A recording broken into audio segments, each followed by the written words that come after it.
Chapter 28. Draupadi meets the queens of Krishna. There were many visitors who came to see Krishna, and among them were the Pandavas, headed by King Yudhisthira. After talking with the gopis and bestowing upon them the greatest benediction, Lord Krishna came to welcome King Yudhisthira and other relatives who had come to see him.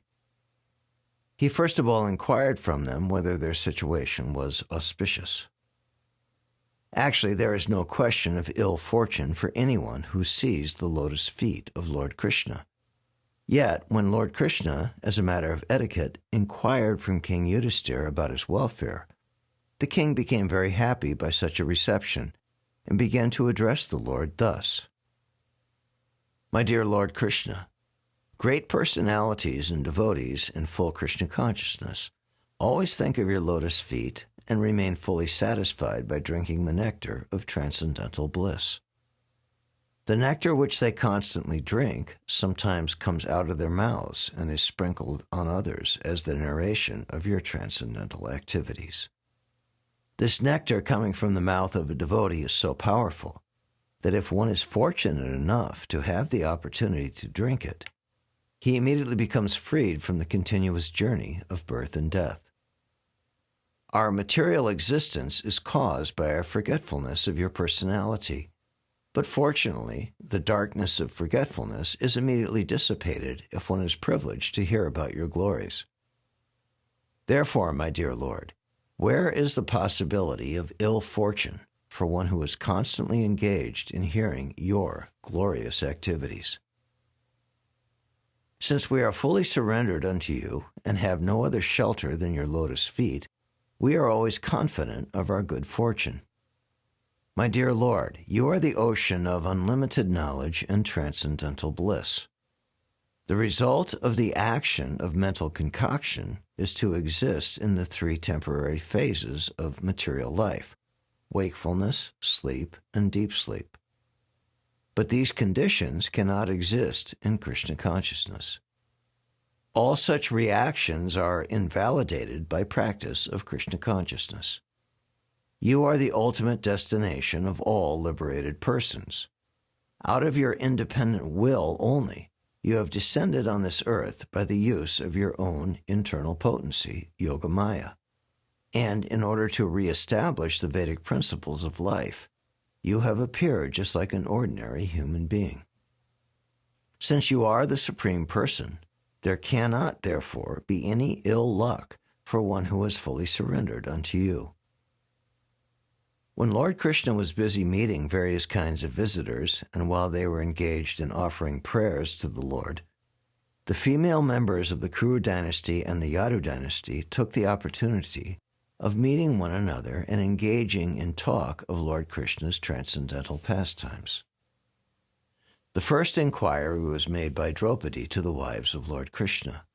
She addressed them: "My dear Rukmini, Bhadra, Jambavati, Satya, Satyabhama, Kalindi, Shaibya, Lakshmana, Rohini, and all other wives of Lord Krishna, will you please let us know how Lord Krishna, the Supreme Personality of Godhead, accepted you as his wives and married you in pursuance of the marriage ceremonies of ordinary human beings?" To this question, the chief of the queens, Rukmini Devi, replied: "My dear Draupadi, it was practically a settled fact that princes like Jarasandha and others wanted me to marry King Shishupal, and, as is usual, all the princes present during the marriage ceremony were prepared with their armor and weapons to fight with any rival who dared to stop the marriage. But the Supreme Personality of Godhead kidnapped me the way a lion takes away a lamb from the flock. This was not, however, a very wondrous act for Lord Krishna, because anyone who claims to be a very great hero or king within this world is subordinate to the lotus feet of the Lord. All the kings touched their helmets to the lotus feet of Lord Krishna. My dear Draupadi, it is my eternal desire that life after life I may be engaged in the service of Lord Krishna, who is the reservoir of all pleasure and beauty. This is my only desire and ambition in life. After this, Satyabhama began to speak.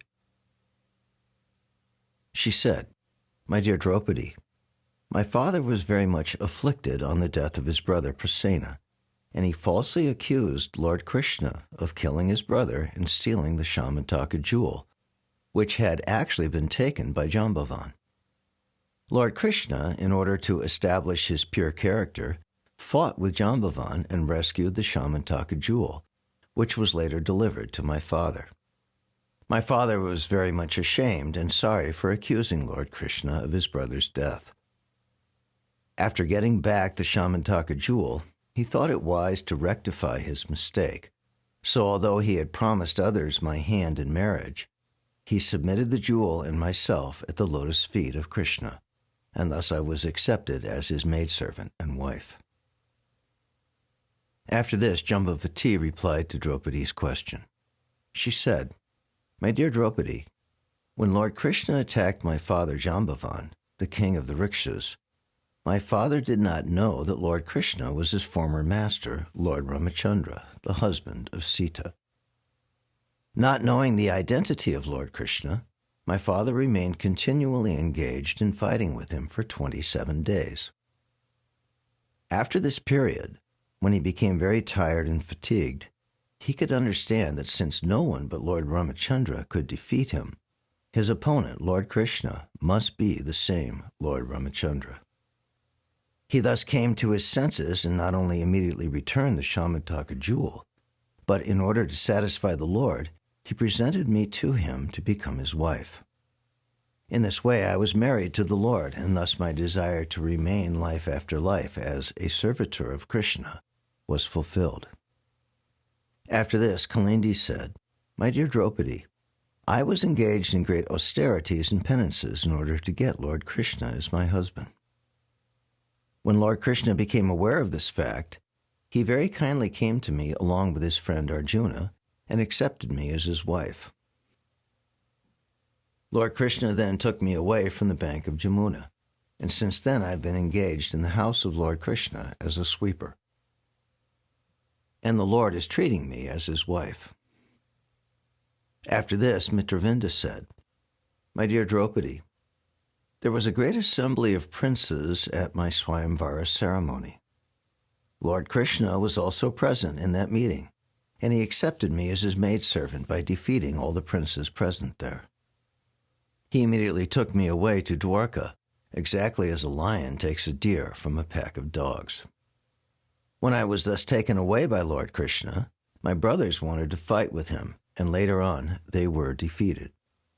Thus my desire to become the maidservant of Krishna life after life was fulfilled." After this, Satya addressed Draupadi in this way.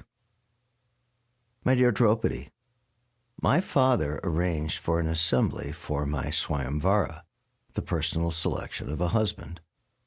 And in order to test the strength and heroism of the prospective bridegrooms, my father stipulated that they each fight with his 7 ferocious bulls, which had long serpentine horns.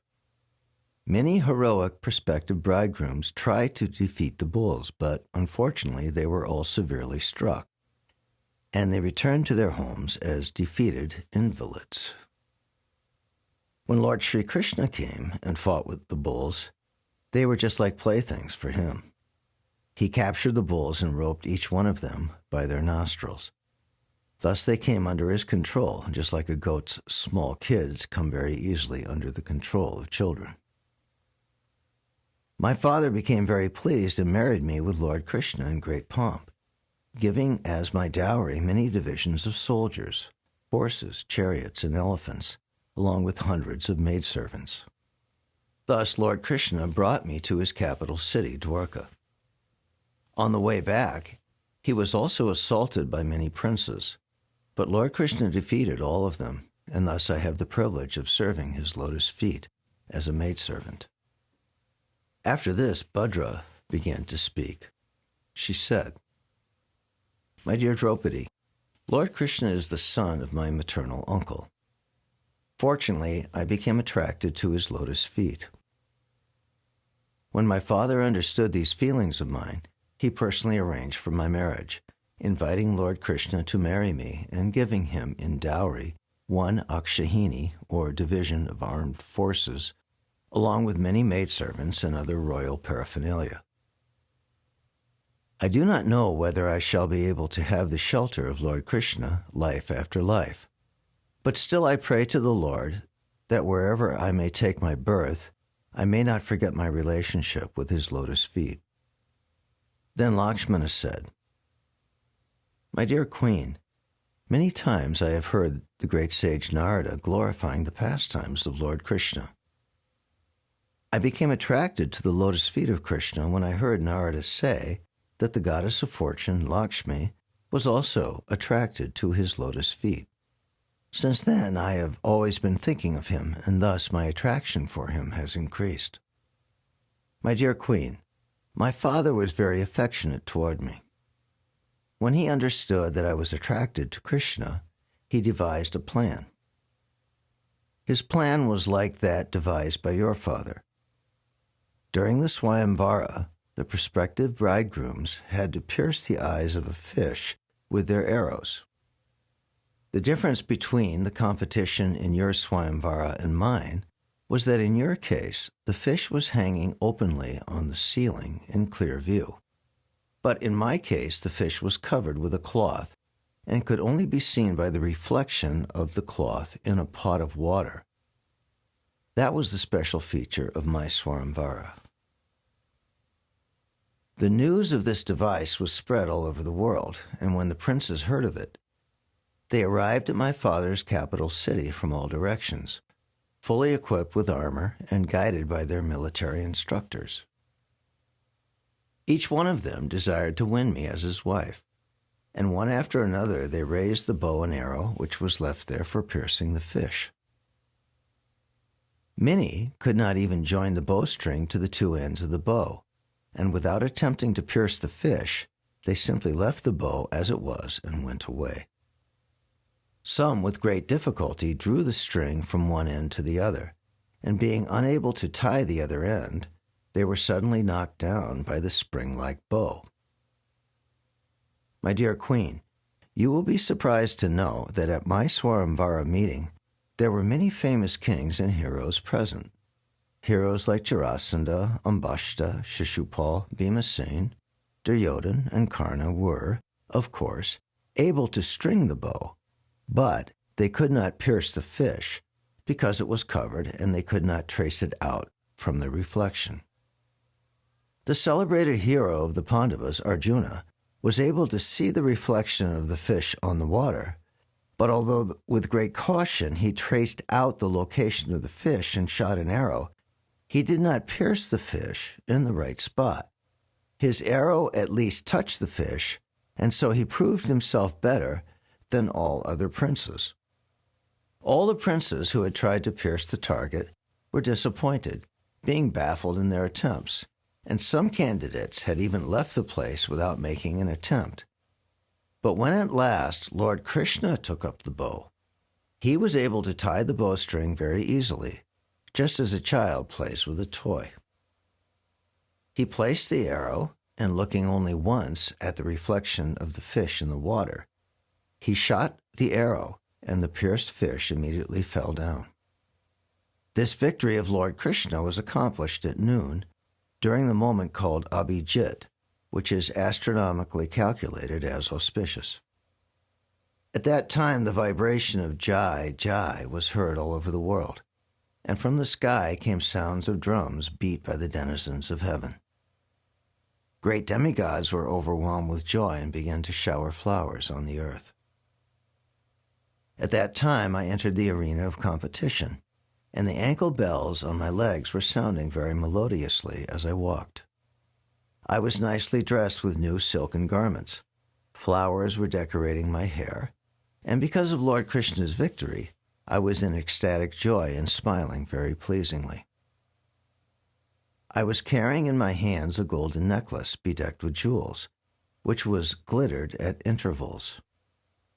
My curling hair encircled my face, which was shining with a bright luster due to the reflection of my various rings.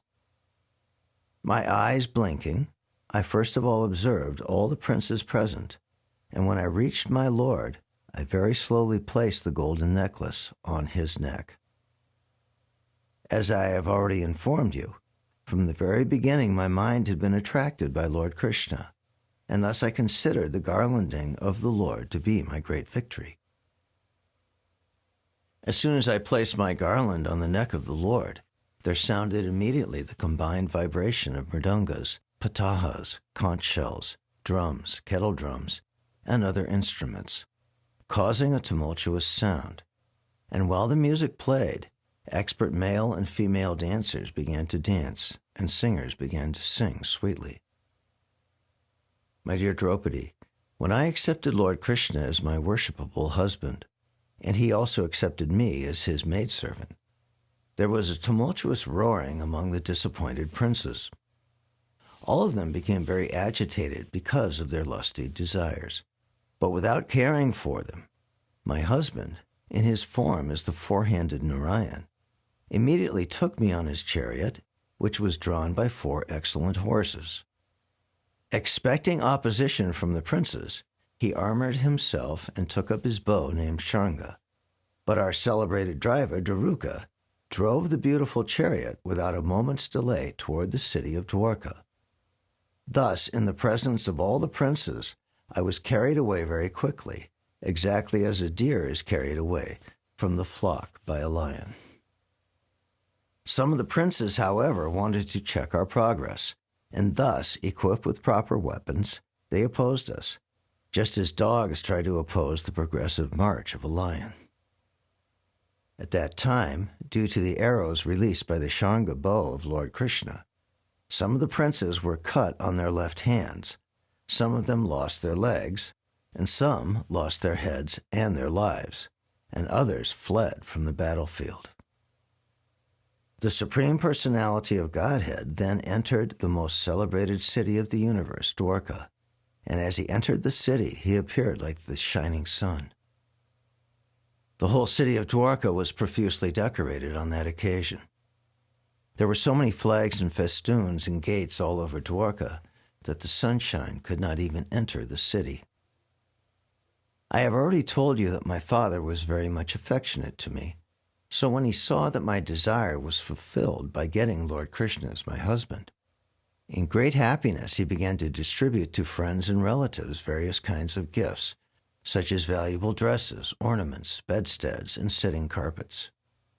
Lord Krishna is always self-sufficient, yet my father, out of his own accord, offered my husband a dowry consisting of riches, soldiers, elephants, chariots, horses, and many rare and valuable weapons. He presented all these to the Lord with great enthusiasm. My dear Queen, at that time, I could guess that in my previous life, I must have performed some wonderfully pious activity, and as a result, I can in this life be one of the maidservants in the house of the Supreme Personality of Godhead. When all the principal queens of Lord Krishna had finished their statements, Rohini, as the representative of the other 16,000 queens, began to narrate the incident of their becoming wives of Krishna. My dear Queen, when Bhamasura was conquering all the world, he collected wherever possible all the beautiful daughters of the kings and kept us arrested within his palace. When news of our imprisonment reached Lord Krishna, he fought with Bhamasura and released us. Lord Krishna killed Bhamasura and all his soldiers, and although he had no need to accept even one wife, he nevertheless, by our request, married all 16,000 of us. My dear Queen, our only qualification was that we were always thinking of the lotus feet of Lord Krishna, which is the way to release oneself from the bondage of repeated birth and death. My dear Queen Draupadi, please take it from us that we are not after any opulence such as kingdom, empire, or a position of heavenly enjoyment. We do not want to enjoy such material opulences, nor do we desire to achieve the yogic perfections, nor the exalted post of Lord Brahma. Nor do we want any of the different kinds of liberation, Salokya, Sarshti, Samipya, or Sayuja. We are not at all attracted by any of these opulences. Our only ambition is to bear on our heads, life after life, the dust particles attached to the lotus feet of Lord Krishna. The goddess of fortune also desires to keep that dust on her breast, along with fragrant saffron. We simply desire this dust which accumulates underneath the lotus feet of Krishna as he travels on the land of Vrindavan as a cowherd boy. The gopis especially, and also the cowherd men and the aborigine tribeswomen, always desire to become the grass and straw on the street of Vrindavan, to be trampled on by the lotus feet of Krishna. My dear Queen, we wish to remain as such life after life, without any other desire. Thus ends the Bhaktivedanta purport of the second volume, 28th chapter of Krishna. Draupadi meets the queens of Krishna.